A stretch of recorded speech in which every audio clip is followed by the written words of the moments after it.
Welcome back. CBS 11 News at 4 o'clock, and we got 47 degrees officially from Mother Nature right now, and overcast skies. The weekend's looking brighter, but Gilma, quite honestly, I would not tip Mother Nature with what we have today. No tip from Mother Nature. No, agreed. It is the season of giving, but from your hairstylist to your child's teacher, who gets how much? Local financial professional Cathy DeWitt Dunn joins us now to share her guide to gratuity. Cathy, there's so many people year-round who make our lives easier, but how do we avoid blowing our Christmas or holiday budgets on tips? And what are the tipping standards? Yeah, absolutely. I think one of the big things you have to ask yourself is how often do I go see this person and how long have I been a client of theirs? Okay. So those are some of the things you need to start off with. But I think one of the big things is if you're going to your hairstylist, your manicurist, your massage therapist, the rule of thumb is just to tip them one service extra at the end of the year.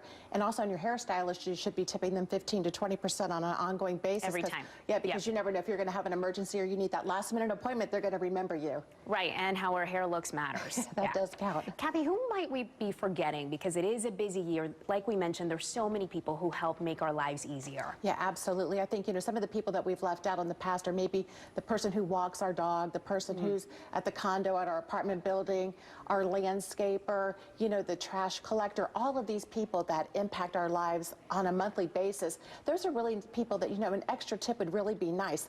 But right now, at the holiday season, if you're out there at a big store, a big box store, and you're having some things loaded up in your car, on the average, they're making about $10 to $12 an hour. So a little tip for them is really going to make their day. Important to be generous. Absolutely. Let's talk about why it's so important to know the tipping standards and plan ahead.